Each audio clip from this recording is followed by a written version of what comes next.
Chapter 356 Reversing the Known 1. Boom! The hall flashed, turning white, as a torrential wave of energy burst forth from Durara's staff. A rumbling, thunderous roar resounded continuously as the energy shot forward, towards Ren's direction. Everything happened so fast that barely anyone present in the hall could react. Not Waylon, not Angelica, and especially not Ren, who could only helplessly watch as the attack quickly headed in his direction, enveloping his body completely. Under the eyes of everyone present, be it the Durgars, Waylon, or Angelica, Ren's figure slowly disappeared under the terrifying energy's onslaught. It was so fast that he could not even scream. Bang! Once Ren's figure disappeared, a thunderous explosion rang out once more. Ripples of energy spread apart once Durara's attack hit the other side of the hall. Once the energy ripples dissipated, what was left behind was only a long trace on the ground, marking the direction of where the attack headed. Dust and smoke diffused in the air. Ha! Ha! Durara's heavy breaths rang out throughout the corridor as she supported her body with the aid of her staff. Her hair was disheveled. One could tell she was in a terrible state. Thud. Despite her menacing facade, it was apparent that she was on her last straw. Mere seconds after she released her attack, falling to one knee, Durara fell face first on the ground. Whether she was dead or alive, no one no longer knew. On the other hand, with a pale look, both Waylon and Angelica stared in the direction of where Ren used to stand. Apart from the now melted rod, the only thing visible was the long mark that traced all the way to the other side of the hall. There was no sign of him. No way. Waylon fumbled on his words as he stared in the direction of where Ren once stood. He couldn't find him anywhere. His gaze wasn't just directed there, he also looked at Ultrich, who was impaled by Durara's long staff. Despair overtook him. This can't be it, right? Where did everything go wrong? A look of resignation and defeat appeared on his face as he tried his best to process what was happening. Everything was going so well just a few minutes ago. Yet, everything changed within a second. Ultrich and Ren had died. To make matters worse, Waylon's condition had regressed. Having just exerted some mana to fight against the Durgars, he was on his last legs. Thud. His right knee gave out. Wah-wah-aya. Snapping him out his thoughts was a high-pitched scream of agony that sounded not so far from where his position. Turning towards the direction of where the scream originated from, Waylon's eyes stopped on Angelica. Staring at her condition, his mouth opened like a fish, as his throat dried up. Right, she's connected to Ren. He instantly understood what was going on with her. The resignation in his eyes deepened. He could no longer deny the inevitable reality. Ha! Angelica's agonizing screams echoed in the lifeless hall. Her desperate cries tore at Waylon's heart. Alas, he could only watch and stare as she met her demise. Clenching onto her stomach, Angelica's knees buckled, her blood and saliva mixing as it dropped on the floor. Her hair scattered all over her face, painting a desperate visage crying for momentary respite. Yet, Angelica's eyes never left the place where Ren once was. She weakly extended her hand in that direction, as if trying to grasp a fleeting phantom. Ha! Ha! Her screams never stopped. But what came next was arguably worse. Angelica's whole body slowly started to crumble under everyone's watch. Soon, her voice thinned out, sounding faint, before completely disappearing alongside her body. Waylon wished he wasn't there to see it. As the final ashes of Angelica's body disappeared, it left behind a small, cracked core in the middle of the hall. Crack A. Crack dash. But that too soon disappeared as fine, miniature cracks enveloped the core like small spider webs. Bang. exploding into a million tiny particles, the core completely shattered. It's over. It's all over. Waylon muttered to himself. The last shred of hope he had in him completely disappeared. Since Angelica had signed a mana contract with Ren where his death would equate to hers, her disappearance was evidence that Ren had died, bringing her alongside with him. Now, he was completely alone. Surrounded by multiple Durgars as well as an elder whose rank was above his, Waylon could only resign himself to his death. But, despite his cruel fate, he wasn't going down without one last fight. Ha! Letting out an almost heart-wrenching scream, Waylon raised his broadsword in the air. Forcing himself to stand, a bright luminous light glowed from the body of the sword, lighting up the whole room like the sun.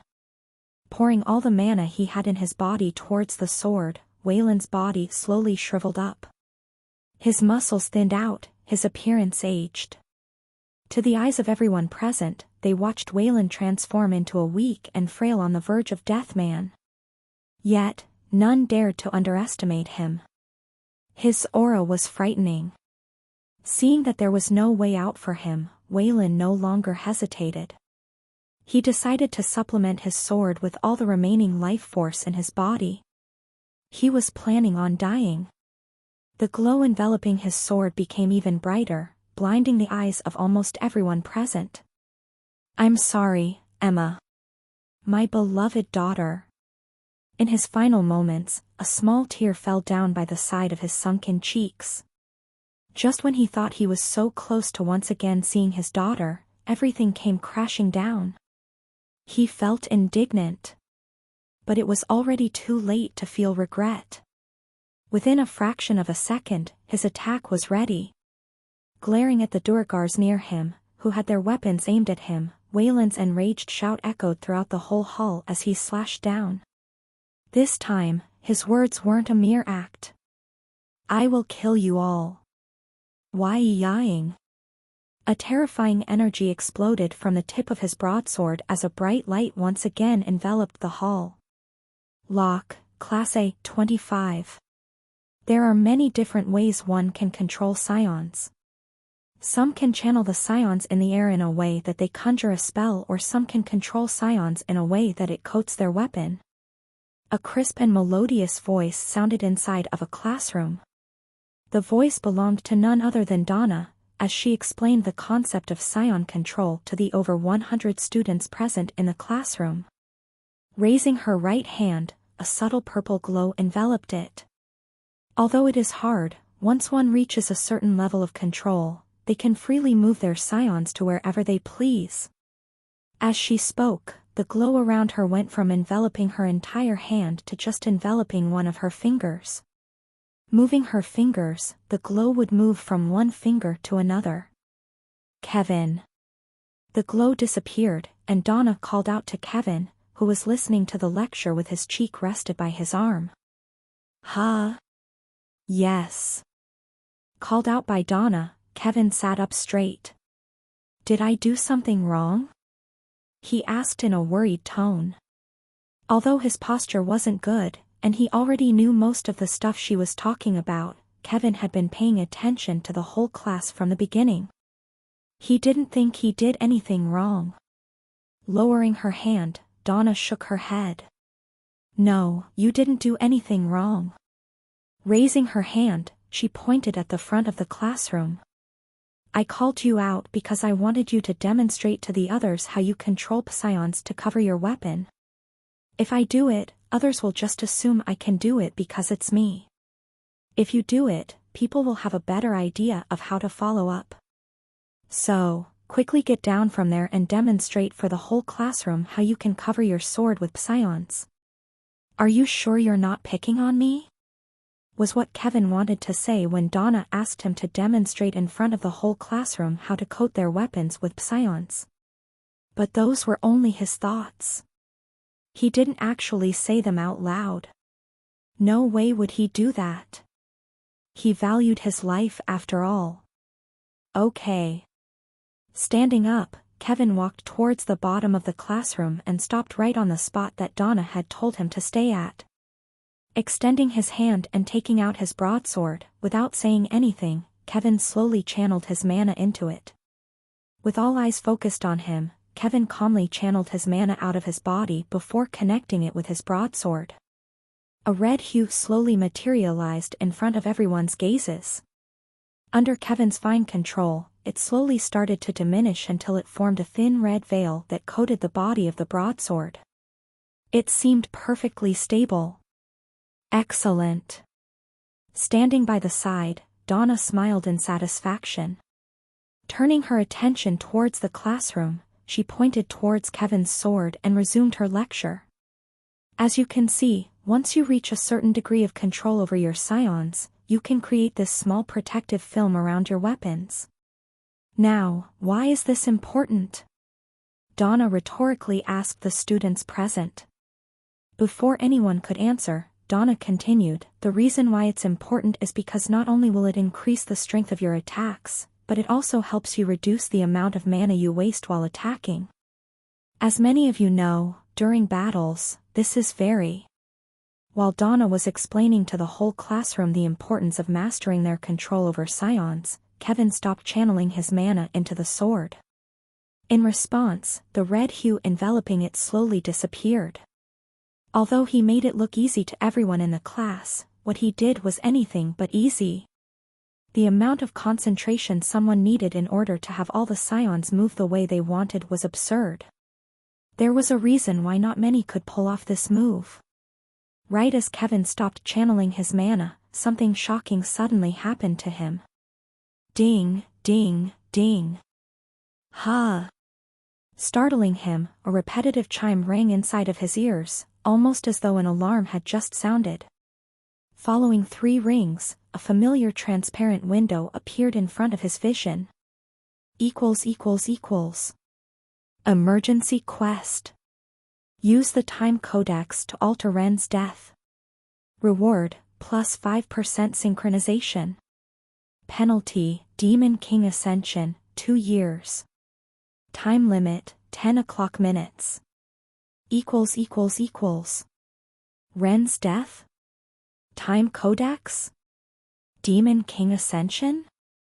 Reward synchronization?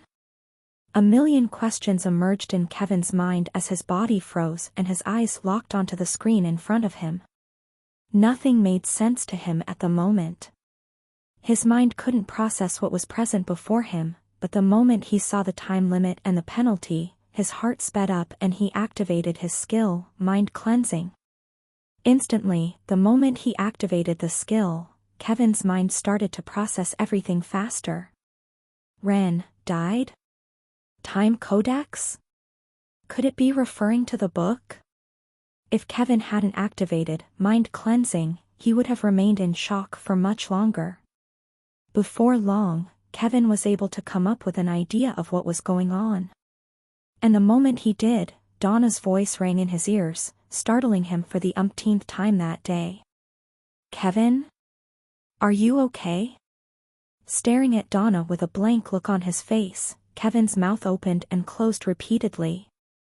But, regardless of what he wanted to say, he was unable to muster the right words to form a reply.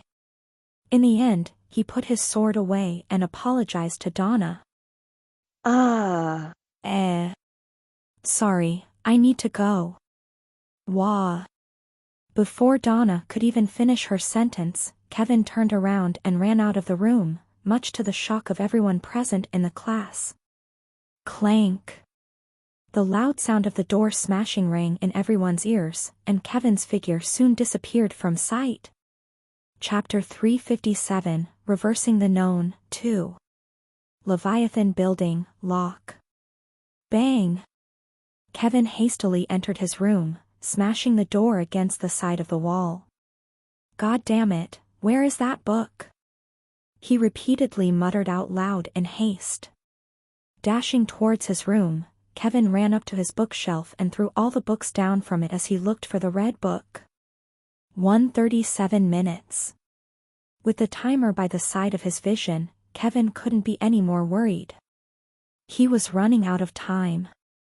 Here it is. Finally, after getting rid of most of the books on the bookshelf, Kevin found the red book and placed it on the table. Without wasting any second, he opened the book towards the last page and started reading. I will kill you. Before Rin could even react, Durara aimed her staff in his direction. What followed after was a bright white light that shot in his direction, and time froze. Or, at least, Rin wished for it to have stopped. Shooting at him like an unstoppable tsunami, the bright light came towards him, enveloping his entire body. Although he couldn't tell for real, Rin felt his whole existence disappear like that. It all happened too fast. What followed after the white glow was total darkness. Oh. Shh. *T. Staring at the book, Kevin's face paled considerably, his arms trembled in shock.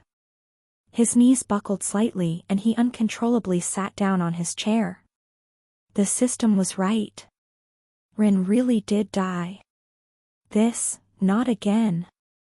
What do I do? Flipping through the pages of the book, Kevin had no idea about what to do next. The system said that he had to change the outcome, but Rin was nowhere near him. How was he supposed to help? How am I supposed to do this? Kevin shouted in desperation as he looked at the system interface in front of him. The quest said to use the time codex, but what exactly was that? It was the red book, wasn't it? But how was he supposed to use it? He had no idea. System! Kevin shouted, his voice filled with urgency and helplessness as he tried asking the system for help. But it was useless. No matter how much Kevin asked, the interface wouldn't respond to him. The only thing he saw was the timer slowly ticking down on him.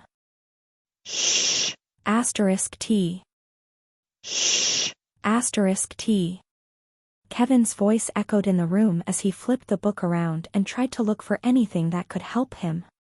At the moment, Kevin did not know how to help Rin, nor did he know how to prevent the world from ending if the Demon King truly descended in 2 years' time as the system told him. It had never lied to him before, so he knew that if he didn't save Rin, the Demon King would truly descend in 2 years' time. Even though he had many questions to ask, such as how Ren's death was correlated to the Demon King's ascension, Kevin had no time for such questions. Just what I am supposed to do. Kevin muttered as a helpless expression appeared on his face. He wanted to do anything to help Rin. But what? Ding! Just as Kevin was about to succumb to despair, a familiar chime rang in his ears. At the sound of the chime, Kevin abruptly lifted his head and a new window popped up in front of him. Simultaneously, the book in front of him flipped open and a golden hue enshrouded the whole room. The pages of the book continued to flip rapidly until, finally, stopping at the last page. A message window appeared in front of Kevin. On it was one question. == Do you wish to make changes? == Yes, yes. Kevin hastily nodded his head. Change, he said out loud. Once his words faded, the hue enveloping the book brightened up considerably, forcing Kevin to raise his hand to block the bright light reaching into his eyes. It was blinding. Ding! Another chime rang, and the window in front of him updated. What do you wish to change? == Ren's death. Kevin quickly answered, his voice filled with hope. Ding! == Invalid command. The command is too vague and the user does not have enough mana. == His hopes were soon dashed as the glow around the book diminished slightly and a new interface popped up in front of him. *T. Bang! Kevin shouted in frustration as his fist heavily pounded the table. Huff, huff. I need to calm down. His frustrations only lasted for a short bit as Kevin forcefully calmed himself. Every second mattered, and the more time he wasted the less time he had to save Rin and prevent the impending doom. The command is too vague, not enough mana. With his mind now calm, Kevin quickly analyzed the two sentences that appeared on the screen in front of him. Let's think about this logically. Since it says that the command is too vague, just saying that Ren should be alive is not enough. Furthermore, it also says that my mana is not enough. Does that mean, in the future, the stronger I get the more variables I can change? Maybe even stop a whole event from happening? With his skill activated, Kevin's thought process was quick.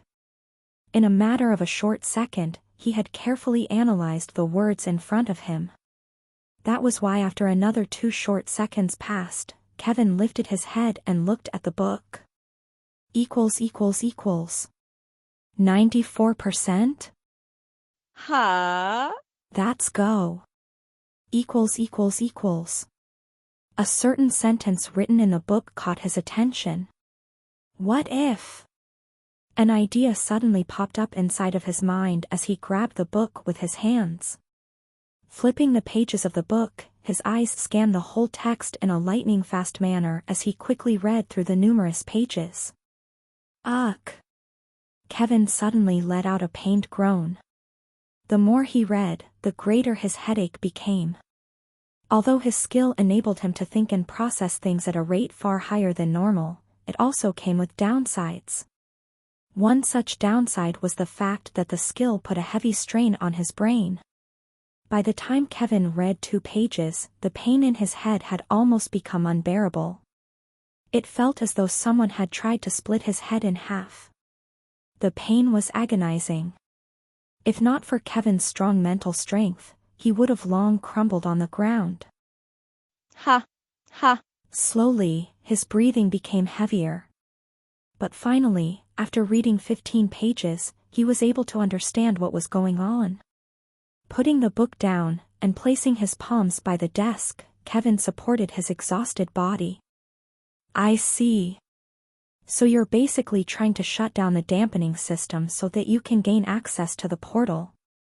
If so, if that 94% changed to 100% you'd survive, right? Right, Ren? He didn't sound confident. But, after racking his brains over the matter, it was the most plausible solution he could come up with. 0:35 seconds. Lifting his head and seeing that time was slowly running out, Kevin no longer hesitated. Swallowing a mouthful of saliva, Kevin glanced at the system interface and softly said, "System, change the 94% to 100%. His words were short and concise, straight to the point. He didn't want to be rejected once more for being too vague in his command. Ding! Right as his words faded, another chime rang in his head, and a new window appeared in front of his eyes. Equals. Command invalid. User does not have enough mana. Equals. Kevin's heart sank completely. With a trembling mouth, he mumbled out loud, "What do you mean not enough mana? Is my mana still not enough? What is the amount of mana required in order to change the outcome?" He didn't have much hope when he asked that question, but contrary to his expectations, the system message changed as another chime rang in his ears. Ding! C rank. Equals. C rank? Kevin voiced out in a surprised tone. But the surprise only lasted for a brief second as his brows then knitted together into a tight frown. That was because he was still C-ranked. He estimated that his rank would increase within a month's time, but still not yet. Massaging his forehead, Kevin started to think. C rank. I can't break through in my current condition. What do, right, I have those. Just as the situation seemed hopeless, Kevin suddenly remembered something. Extending his hand towards the air, Kevin took out a few chalks of bluegrass from his system's dimensional space. I still haven't used these guys yet. It was the sky grass he had gotten from his trip to Amora with Ren. He had tried one small piece, but he felt that it was a waste to use it when his rank was still low. After all, sky grass was also useful when someone was at B rank. With this, I should be able to forcefully break through to C rank. Kevin softly muttered as he looked at the sky grass in his hands. Without hesitation, Kevin put the sky grass in his mouth and chewed it. Typically, one would make a lot of preparations before ingesting such an expensive herb, but Kevin did not have the luxury of doing so. The moment Kevin chewed on the sky grass, a warm energy entered his body, spreading through every corner of his body, from his bones to the muscles. Equals. 0:15 seconds. Equals. Exclamation point. As he swallowed the sky grass, Kevin made sure to check the time, and when he noticed that he had only 15 seconds left before Ren's inevitable death, he did not hold back and forced all the energy around his body. Usually, when breaking through, the last thing someone would do was what Kevin chose to do. Not only would it damage his internal organs, but it would also lead to a lot of the energy from the medical item to get lost completely. Sadly, although Kevin knew this, he couldn't afford to do that. He was forcing himself to break through. Because he was so close to breaking through already, it didn't take long for Kevin to finally reach C rank, but the moment he did, an agonizing scream escaped his mouth as he collapsed on the floor. His breathing was extremely rough, and his whole body ached. Kevin could tell that the forceful breakthrough had damaged his internal organs. But he didn't care. Mustering every last bit of strength, Kevin lifted his head from the ground and muttered. "System, change the 94% into 100%, please." As soon as his words faded, Kevin's vision distorted. Soon, his vision turned dark. Slowly, he started to lose consciousness. Ding! As he was losing consciousness, a small chime rang in his ears, and a bright light enveloped his closed eyes. Ding! Equals. Quest completed. The reward will be assigned shortly. Equals. A window appeared in his vision. What followed after were a series of similar windows and chimes. Ding! Equals. Reward, synchronization plus 5%. Equals. Ding! Equals. Processing reward. Equals. Ding! Equals. Reward processed. The reward will be granted shortly. The user will fall into a coma state for the next 2 weeks. Equals. The screens continued to appear in Kevin's vision. But at this point, Kevin was unable to process what was happening around him. His mind was in a state of burnout. "I did it, didn't I?"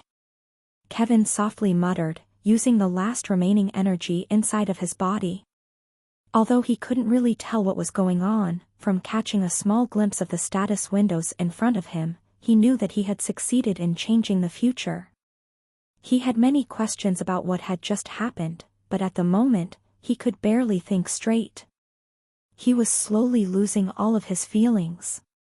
From his sense of touch to smell, hearing, and vision. With a weak smile on his face, right before he lost consciousness, Kevin muttered inside of his mind. I did good, right, Ren? You damned cockroach." His consciousness quickly slipped, and darkness completely enveloped his world. Chapter 358, Final Push 1. Spurt. Blood once again sprayed everywhere. Ha! Once I killed the last Durgar, I noticed that my breathing was quite heavy. Swallowing a mouthful of saliva, and wiping the sweat that had accumulated on my forehead, I walked towards the main room and checked the holographic map. But before I could even make it to the room, a rumbling sound rang out throughout the whole building. Rumble. Stumbling slightly, and leaning my body by the side of the wall, I looked up towards the ceiling. VRRRR. VRRRR. The ground beneath me buzzed and the communication device that I had kept in my pocket for quite a while now suddenly started vibrating. It's done. I muttered to myself as I took out the communication device from my pocket. At the same time that my communication started vibrating, the others also noticed the changes that were happening around as everyone stopped fighting for a brief moment to check what was going on. Waylon. Angelica, let's go. Taking advantage of that one brief moment of distraction, putting the communication device back into my pocket, I called out for Angelica and Waylon, who had also stopped fighting. Giving me a quickie nod, without saying anything, Waylon and Angelica proceeded to stop attacking. Following this, they rushed towards my direction, ignoring the Durgars who were standing behind them. Data synchronization. Percent underscore underscore underscore underscore underscore underscore underscore underscore underscore underscore underscore underscore underscore 100%. Entering the room and passing by the holographic map, I rushed for the portal which by now had already started fully functioning. Shio. The sound of energy blasts being shot towards Waylon and Angelica sounded from behind, but I paid no attention to it as I focused my whole attention on the portal before me. With mana threads spiraling at the top of a small circular device, a portal appeared in front of my vision. Hurry up! Halting my steps right in front of the portal, I looked behind me and checked Angelica's and Waylon's positions. I'll quickly call Ultrich and tell him to come back. Now that communication inside and outside worked, I could send a message to Ultrich telling him to come back. I had already briefed him on what to do before, so the moment I called him and he felt the slight vibration, he would quickly rush towards us. That was at least what was supposed to happen. But just as I was about to send him a message, a thunderous explosion sounded in the distance. Boom! What followed after the explosion was a strong pressurized wind gale that spread throughout every corner of the hall. The Durgars that were previously attacking Angelica and Waylon stopped and looked in the direction of where the explosion came from. Taking advantage of this moment, Waylon and Angelica appeared next to me. You. A high-pitched voice followed after the explosion as the dust cleared out, revealing a haggard figure standing at the top of a large body. Upon closer look, I noticed that the body was none other than Ultrich. Shh! *T. I cursed out loud as my heart rate sped up. With disheveled hair, and half of her entire face burned, Durara stood on top of Ultrich's figure. A torrential wave of mana burst out from her body. How is she still alive? Fuck! I silently cursed at my circumstance. Just how strong one had to be in order to survive that terrifying explosion from before. I couldn't fathom it as I involuntarily took a step back towards the portal behind me. KHHHYU. Supporting her body with her long wooden staff, Durara pointed her skinny blue hand towards the holographic panel system that controlled the dampening system. What have you done? She shrieked with a distraught look filled with malice and despair. Spurt. Raising her staff and stabbing it right into Ultrich's heart, blood spilled all over her body. Directing her terrifying glare towards our direction, she slowly and darkly muttered. How dare you? With my back facing the portal, taking one more step back, and giving Durara one cold glance before glancing at Ultrich's dead figure underneath her body, I finally turned around and entered the portal. It was time for me to go. Let's go. We're done here. I said as I glanced at Angelica and Waylon. Without waiting for the others to say anything, I entered the portal, and I slowly started to lose all of my senses. Sharing the same thoughts as me, Waylon and Angelica also entered the portal. Die. The last thing I heard before losing all of my senses was Durara's enraged screams as a threatening energy appeared from behind me. But by the time the energy appeared, I had long already disappeared from the place. Boom! A black mass of energy covered the land from above, dimming the enormous cave in an instant. A monstrous-like aura spread from the black mass of energy, enshrouding the whole battlefield. The land shook slightly. Below the black energy mass were many different colored lights that met in the air, spreading small shockwaves throughout the entire battlefield. The final battle between the Durgars and the Dwarven members had been going on for over an hour now, and both sides suffered tremendous losses. Unlike the previous fight that was happening above, this was an all-out fight where neither side held back. If one side lost, that was it, they were gone forever. Neither could afford to hold back. The black mass of energy that was levitating above continued to spread, before completely enveloping the land outside of the headquarters of Inferno. Immediately after, the black mass of energy churned and droplets of black rain fell towards the battlefield on the ground. Be careful. Standing at the top of a cliff, Giver, one of the Dwarven elders, softly spoke to the people next to him. A grave expression dyed his face as his eyes were filled with unprecedented solemnness. He was unaware of what the black mass in the air was, but he knew that it was nothing good. The energy mass in the sky is supplementing the Durgars with demonic energy. It is not an offensive attack, but the fact that it is providing the enemies with more energy is a case of concern. Answering Giver's worries was Alga, another Dwarven elder. With a similar solemn look on her face, she gazed into the distance. Raising her hand in the air revealing a small black bracelet, the bracelet slowly lit up and a powerful energy gathered at the center of her palm. The gathering of energy was fast.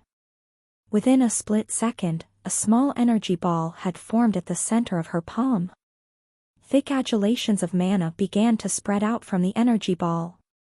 The energy that emitted from the ball was so strong that had any weaker individual that was below A rank been present, they would have instantly died by just standing near it. Fortunately, the people around her were all elites whose strength was far past A rank. Such energy was no longer threatening to them. Go! Pushing the energy ball in the air, it quickly shot towards the black mass of energy in the sky. Leaving behind a long luminous trace in the air, marking the direction of its path, the space around the attack distorted slightly. With just a brief glance, everyone could tell just how powerful the attack was. The speed of the attack was extremely fast. By the time the energy ball had left Alga's palm, it had already arrived by the black mass of energy in the sky. This should be able to do it, Giver said as he looked at the attack in the distance. But just when the attack was about to land on the energy mass in the sky, a thin film suddenly materialized around it, acting as some sort of shield. Boom! What followed after the appearance of the thin film was a sound similar to that of a thunderclap. The defeating sound of the explosion drowned out all the other sounds that came from below the battlefield. Ripples formed around the small veil, and the residual energy from the attack spread out throughout the enormous cave. As expected, this is going to be a lot tougher than I had imagined. Alga sighed softly upon seeing her attack being blocked. She did not say anything else. With her eyes locked on the black mass, Alga's eyes furrowed deeply. If we don't take that down soon, we will soon fall into a disadvantageous situation. Lowering her head, she stared at the battle that was happening below with a worried look. While our fighters are slowly losing mana as they fight, the Durgars will continuously replenish the energy with the demonic energy that is being supplemented to them from above. Although we're currently at an advantage thanks to our surprise attack, if we don't find a solution for that anytime soon, we're going to be in deep trouble. Alga's words caused the atmosphere to turn tense. Actually, you don't have to worry about it too much. An aged voice suddenly sounded. The moment the voice reached everyone's ears, everyone present turned their heads towards where the voice came from. Once they managed to figure out the identity of the one who spoke, a surprised look appeared on the faces of some of the people present. Human? Alga was the first to speak as she raised her brow in a questioning manner.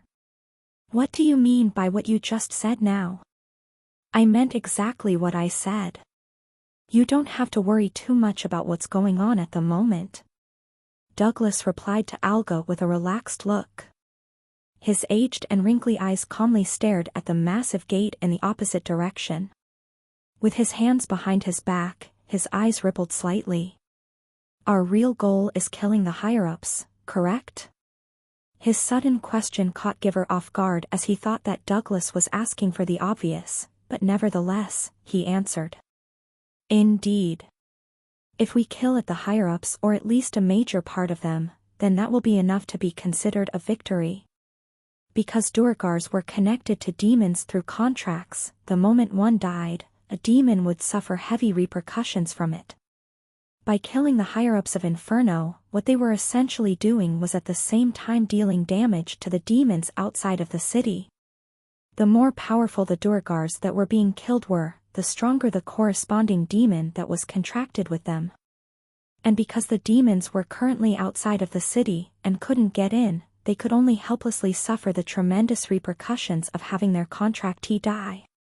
The war was over when the demons would be weakened to the point where they could no longer attack. Correct? Douglas nodded. His eyes swept over the fight happening below. Because their fight would cause most of the people below to die, they were forced to stay put for now. Anyways, human, what were you trying to say when you said that we didn't need to worry too much? Giver asked, redirecting the topic back to Douglas's previous words. He wasn't the only one that was interested in what he had to say, as almost everyone next to him paid close attention to his next words. Right. Douglas's brows relaxed a little. What I meant by my previous words was that. VRRR. VRRR. Abruptly halting mid-sentence, Douglas suddenly felt the side of his waist vibrate. The moment he felt the vibration, his eyes jumped up a little. Then, realizing what was going on, the edges of his lips curled upwards. They did it. For the communication device to vibrate now, it could only mean one thing. Ren, Waylon, and the others had managed to accomplish their mission. Have you guys done it? Douglas asked, taking out the communication device and enabling the speaker to function for everyone present to hear. After his words sounded, there was a brief pause before a voice sounded from the speakers of the communication device. Yeah. We did it. The surveillance and dampening systems are down. We can proceed as planned. Chapter 359, Final Push, 2. Vroom. Ha. Stumbling out of the portal, before I could even catch my breath, I forcibly raised my hand and pointed at the portal disk underneath the ground. Quickly change the coordinates of the portal before they get here. If we could enter the portal, so could they. On it. Being the last one that stepped out of the portal, Waylon immediately bent down and twisted the bottom half of the portal, changing its coordinates. Click. Click. Click. After twisting the bottom half of the portal 3 times, the mana in the air finally stopped gathering towards the portal. Only then did we relax. Shh. *T. Waylon cursed as he slumped down on the ground. His already pale face paled even more, and his body trembled. You okay? I asked, leaning by the side of the wall. KHHH. A groan suddenly escaped my mouth as a head-splitting pain coursed through my brain. What the dash? The pain was so strong that my mind blanked for a brief moment. Hey, Ren, are you okay? Waylon worriedly asked as he moved towards me, reaching his hand out in support. Don't touch me. Wah dash. Smacking Waylon's hand away, I weakly stood up. It hurts. KHHH. A throbbing, constant, and unrelenting pain coursed through every area of my head as I had difficulty breathing. The pain was so unbearable that for a split second I had thoughts of ending myself. Flashbacks of what happened back at the monolith replayed inside of my head repeatedly, threatening to eat away at my sanity. But before things got to that point, using the last shred of sanity within my body, I activated Monarch's Indifference.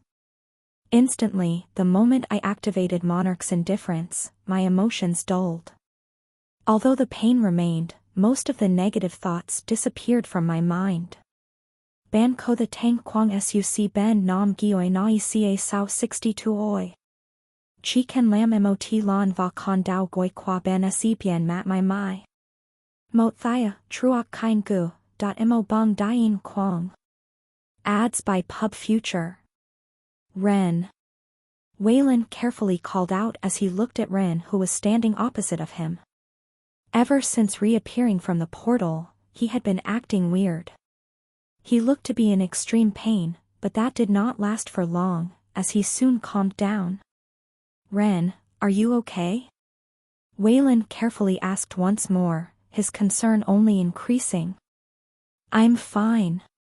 Ren emotionlessly replied as he turned to face his direction.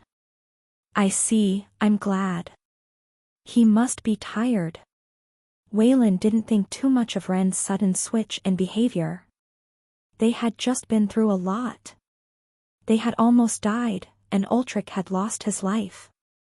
Thinking about Ultrich, Waylon sighed in discomfort. He had not known him for long, but he still felt a little bit down about his death. If not for him, they would have all been dead by now. In fact, he wasn't sure what his death meant for the upcoming plans. Lifting his head and looking at Ren, Waylon asked in a somber tone, "What do we do now, Ren?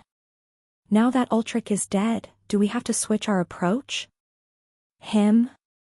Briefly glancing at Waylon from the corner of his eyes, Ren shook his head. He already served his uses. His death was inevitable. What? Ren's cold voice repeatedly rang inside of Waylon's ears as he tried his best to process what Ren had said. It was only after he realized what he said that Waylon stood up in rage. What do you? Stop. But before he could vent his anger, a delicate white hand touched him on the shoulder. Without turning around, Waylon knew who the hand belonged to. Slowly turning his head and glaring in her direction, Waylon coldly spoke, his voice forming a deep contrast with the burning rage inside of him. What do you mean, stop? Unfazed by Waylon's unfriendly look, Angelica pointed at Ren and calmly explained, the demonic energy in his body has started corroding his brain. I can feel it. What, already?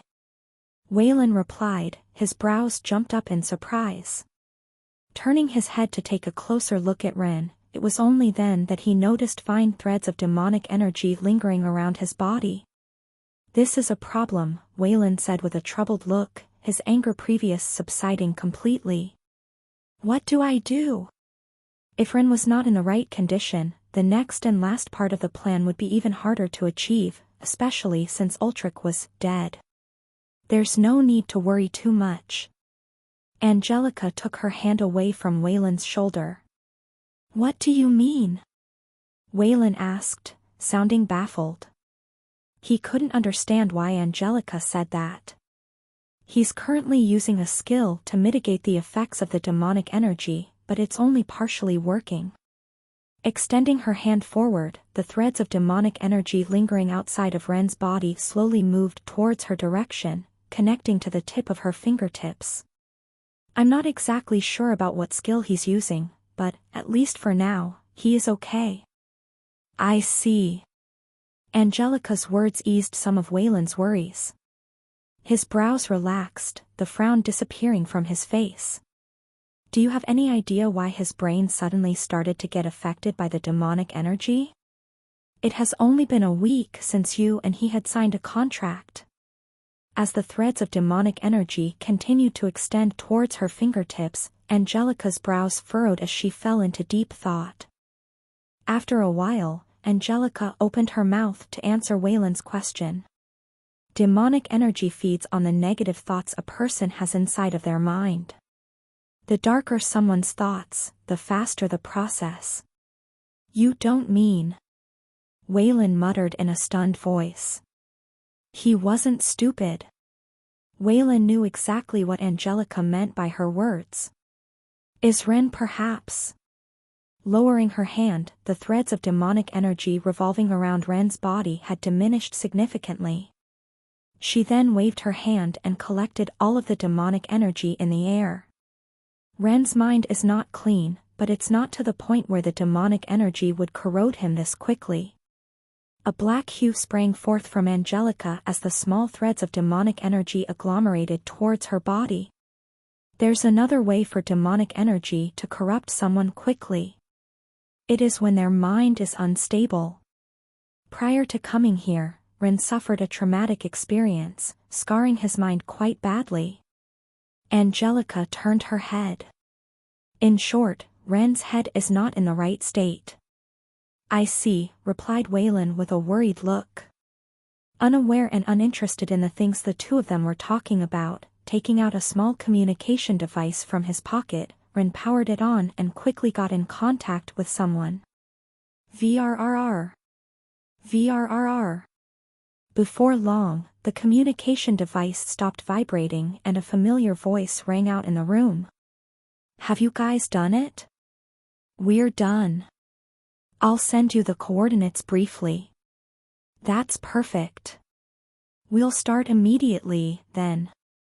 The voice behind the communication device sounded relieved as it learned of the mission's success. By the way, is everything all right? No one died, right? D. But before Douglas could even finish his sentence, Ren switched off the communication device. That was uncalled for, Waylon frowned. Although he knew that Ren was currently in the right state of mind, Douglas was asking an important question. They had to let them know that Ulrich had died. We don't want their morale to fall. Answering his question is detrimental. Ren spoke while staring into Waylon's eyes, not a hint of remorse or emotion inside. It was soulless. Without giving Waylon a chance to reply, Ren turned around and headed out of the room. Clank! Closing the door behind him, Ren left the room. This is going to be harder than I thought. If not for Angelica's previous words, Waylon would have been unable to stay quiet. The current Ren was making it very hard for him to remain calm. D. Douglas looked at the communication device in his hand with an awkward look. He had not expected Ren to shut him off before he could finish speaking. Especially not when he was with the representatives from the other races. But Douglas was a man with a lot of experience. In a matter of seconds, he was able to quickly recompose himself. Ding. Shortly after, his communication device once again rang. Taking a small glimpse, he smiled at the others and took out multiple teleportation devices from his dimensional space. Could it be Gervis? All the dwarven elders wondered to themselves as they looked at the teleportation devices Douglas held. Teleportation devices were not like any other artifacts. They were incredibly hard to make, and fairly rare in the world. Unless you were a dwarven elder, having more than one teleportation device was almost unheard of. The fact that Douglas was able to pull out 4 at once shocked most of the people present. It was only now that they understood that someone with high standing was backing him. Uncaring for the stares, Douglas fiddled with each teleportation device in his hand. As he worked with them, Douglas would, from time to time, check his communication device. They should already be aware that the dampening and surveillance systems are down. The Durgars would be stupid to not realize that they had been compromised from the insides. The plan was rather simple: create 4 different groups and have them infiltrate the facility from 4 separate locations. If there was a better time to strike, it was now. Chaos must have seeped in the heart of Inferno as their dampening system, as well as their surveillance system, had been shut down. Attacking at this moment would ensure the greatest chance of success. Done. After a couple of short minutes, Douglas hastily threw the teleportation devices in the air. Clank! Clank! Clank! As he threw the devices in the air, at the bottom of them, 3 clamps expanded outward, hooking themselves onto the ground tightly once they landed. Once the teleportation devices hooked themselves onto the ground, the mana in the air spiraled towards the center of the portal devices. Why-ying! Right as the portal started to form, a terrifying energy burst forth from one of the individuals present, catching almost everyone off guard. The energy was in the form of a small blood bead that whistled through the empty space. Although everyone present was extremely powerful, none were able to stop the sudden attack as it came too fast and unexpectedly. Why-ying! Why-ying! But that wasn't the only attack that came whistling down from the individuals in the crowd. 2 more quickly followed up with a similar lightning-fast attack. Finally, the 3 attacks smashed against the teleportation devices in front of the many watching eyes. At that moment, everyone's heart suddenly tightened. It looks like your plans have crumbled instantly. One of the individuals responsible for the sudden attack said as a wild laugh escaped his mouth, but that laugh had barely started when it was suddenly halted. Standing opposite of him with a bored look, Douglas looked at the destroyed teleportation devices on the ground and took out 4 more from his dimensional space. Casually glancing at the individuals responsible for the attack, his lips twisted upwards, forming a sly smile. Looks like I accidentally used defective products. Thank you for reminding me. He had expected this from the very beginning. There was no way the spies planted by Inferno would stay put and do nothing when he started setting up the portals. Therefore, prior to coming here, he got himself 4 defective teleportation devices that no longer worked and used them as dummies to bring out the spies. Although they were surely not all of the spies hidden amongst the individuals present, they were most likely a large part of them. Now that everyone was aware that there were spies hidden amongst them, they had become a lot more alert. No way would the spies be able to pull off a similar stunt again. This made him a lot more relaxed. Take care of them, please, Douglas said as he pointed at the 3 individuals who had attacked previously. Immediately, the spies were thrust under heavy magical bombardment and several attacks. It seemed like the crowd of elites was angry. Let's finally end this war. With the Durgar spies' cries as the backdrop for his work, Douglas turned around to the explosions occurring behind him and once again fiddled with the portals in his hands. Chapter 360, Final Push, 3. Hey, Ren, hold up. Wayland's frustrated voice rang throughout the long and narrow corridor of the Inferno headquarters. Usually, there would have been many Durgars present patrolling the area, but now, it was completely deserted. They were either fighting against the large army outside or most likely gathering towards the spot Ren and the others were previously in. The enormous commotion they had caused definitely did not go unnoticed by them as they most likely sent reinforcements. Ren, I still haven't recovered from my injuries. Frustratingly said Wayland as he hurried his pace. Following from behind him was Angelica. Unlike him, she still seemed fine. Having recovered some of her demonic energy from Ren, she was in a much better shape than Wayland. We don't need to be in optimal condition for this part of the plan. Our roles are already over. All we have to do is show up in the location. Ren coldly muttered before picking up his pace.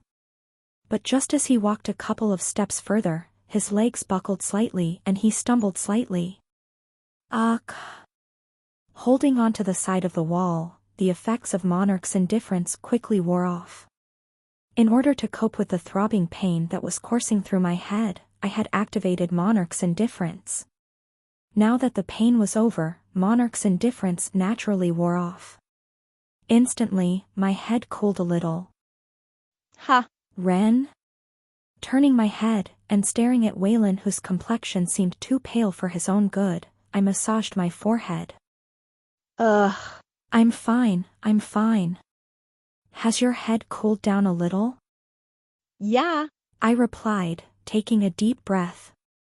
Even though Angelica had warned me beforehand about the side effects of signing a contract with her, I didn't know they would be this severe. Not only did it feel as though my head was being split into two, but even under the effects of Monarch's indifference, I could barely stop myself from formulating dark thoughts. I'm glad you're feeling better, Waylon replied in relief. Me too. I replied back. Had I continued to roam in that state, I wasn't sure how things would have gone. Per pause, everything would have crumbled. Glancing around the corridor, Waylon suddenly asked. You've already warned Douglas, right? Should we proceed with the last step of the plan?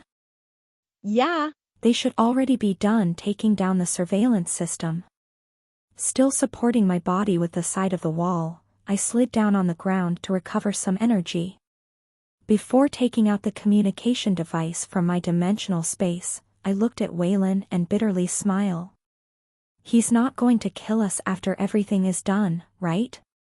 Scratching the back of his head, Waylon wryly smiled. That, I don't know. He'll probably be pretty pissed. Ugh. Letting out a groan and taking out my communication device from my dimensional, I quickly got in contact with the other group. The one with Gervis and the others were in D. Before long, a familiar voice rang out from the speaker of the communication device. In a dark room filled with smoke and multiple impressive auras, the communication device of one of the people standing in the room rang. D. Hello? Answering the communication device was Gervis, the Metropolis Keeper of Henler. Having just finished his mission and having just destroyed the surveillance system, everyone present in the room was waiting for the next set of instructions. The wait didn't last for long as Gervis's communication system rang as Waylon had told him. Waylon? Have you guys accomplished your task already? We have. Waylon's voice echoed from the speakers of the device. That's good. What next? Gervis asked, nodding his head in relief. Ever since entering Inferno, they had been in the dark about what they were supposed to do. Waylon had not revealed a single thing to him or the others. Was it on purpose? Gervis didn't know. We'll soon be sending you a set of coordinates. Go there, that's where the Elders of Inferno are located. Reinforcements are quickly in the way, so you guys should obstruct their path so that they don't go anywhere. Since Gervis had enabled the speaker function, everyone in the room could hear what Waylon was saying. Although you guys will be at a numerical disadvantage, with your skills, you should be able to hold out for at least a couple of minutes, right? The air around the room tensed at his words. Taking a deep breath, Gervis said with a solemn voice. A couple of minutes? Nothing longer than that, right? Yes, hold them back until the reinforcements arrive. Turning his head to look at the other people present, Gervis stroked his beard. As he stroked his beard, his hand would pause from time to time until eventually, exhaling, he once again opened his mouth. We can do that. But the most we can do is a couple of minutes. I can try to waste as much time as possible, but I can't guarantee anything beyond that. It shouldn't be long. Shouldn't be less than 2 minutes. Some of the spies must have already alerted the higher-ups of Inferno, so we need to act right now. So be it. Gervis said. He understood the seriousness of the situation. With the dampening system out and reinforcements coming in, the Elders would without a doubt either flee or choose to fight back. They could also set up a portal and escape from there, but that would be even better since they would gain access to all of Inferno's resources. Enough for them to compensate for their losses and contribute to the war going on up above. This was the least likely scenario, however. If they escaped their headquarters and the dwarves gathered all of their resources, their chance to rise once again would practically be impossible. For the Duergars, such an option was nothing short of suicide. All in all, this was a favorable situation for them. One they shouldn't be missing out on. "I will do as you've requested," Douglas said, reinforcing his convictions. "That's good.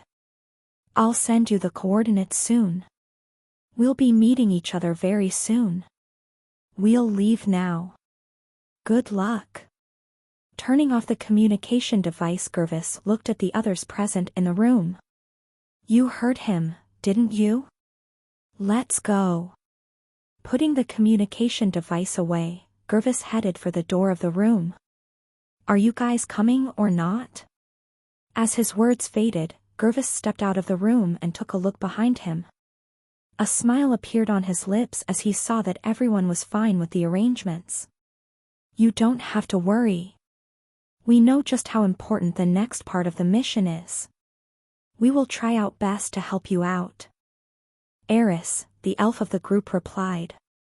Her voice was smooth, yet intertwined with an ever-so-faint ring, reminiscent of a cup of tea mixed with a little bit of honey. Next to her, Rander didn't say anything and just nodded his head to express his agreement. Seeing that he had the support of Eris and Rander, Garvis smiled. "That's good. Let's go." Turning around, he left the room and rushed towards the coordinates that Waylon had shared with him. Asterisk. Is this the place? Following the coordinates sent by Waylon, Gervis, Eris, and Rander stopped in front of an enormous door. An old oak door stood tall, towering over them. With intricate runes engraved by the side of the door gave an ancient and mighty feeling to those standing behind it. Since this was the point where the coordinates ended, the door most likely was the door that led to the Inferno Elder Council. We should be careful. The place was deserted, and if not for the fact that he could feel a couple of powerful auras lingering by the other side of the door, Gervis wouldn't think that everyone had already escaped. Casting a powerful barrier using a large chunk of his mana, Gervis was not joking around. Reaching out to grab the rusted handle, the door opened effortlessly and a loud ear-piercing creak sounded from its hinges, slowly revealing what was behind the door. "Get ready," Gervis muttered as he walked forward, carefully pulling the door all the way open as another deafening creak accompanied by a low rumble sounded by the feet of everyone present. Rumble. Upon fully opening the door, Gervis and the others instantly became alarmed. Seated in their seats were 8 Durgan elders. With their faces relaxed, they all directed their attention towards Gervis and the others. Their relaxed attitude gave Gervis an unsettling, almost ominous feeling. "It's been a while, Gervis." A gruff voice entered Gervis's ears. This voice. It sounded slightly familiar to Gervis, who immediately snapped his head in the direction of where the voice came from. The moment Gervis's eyes paused on the Duergar that had spoken, the very air inside of the room chilled as Gervis coldly muttered. "Orion. How long has it been since we've last seen each other?" 15 years? Orion replied, a relaxed smile plastered on his face. "That's 15 years too little," replied Gervis, his voice filled with coldness. "After the incident, you should have stayed put and repented for the rest of your life, but not only did you not repent, but you joined the enemy side as well?" Orion's hoarse laugh resounded throughout the whole room. The laugh did not last for long as it was soon replaced by a bone-chilling pressure. Standing up and smacking his palm on the table, Orion glared at Gervis. "Do you have any idea what I've been through the past year? Do you?" His voice thunderously shook throughout the entire hall, as everyone present could feel the malice and hatred contained within each and every word that he said. What's going on? While Orion and Gervis were speaking, Eris had a confused look on her face. Turning around to face Rander, she transmitted her voice inside of his head. Dwarf, tell me what happened between the two of them. Ha! Startled by Eris's sudden transmission, Rander let out a strange sound. Fortunately, everyone present within the hall was too distracted by Orion's and Gervis's exchange to pay attention to him. It was only after he realized that it was Eris that was talking to him that he calmed down. You may not know, but the two of them used to be contenders for the Metropolis Keeper role. Rander explained from the side, taking note of her confusion. Although the two of them were never considered friends back in the past, they didn't hate each other as they did now. What exactly happened? Eris curiously asked, glancing at Gervis's back. She wanted to get a better idea of the situation. Nodding his head, with his eyes locked onto the exchange in the distance, Rander gave a very brief summary of what had happened between the two. It's a complicated story, but in short, Orion had cheated during one of the trials that would elect the Metropolis Keeper of Henler, and Gervis exposed him for it. After that, Orion was set to be imprisoned for life, but he somehow managed to escape with the aid of Inferno, and the rest is history.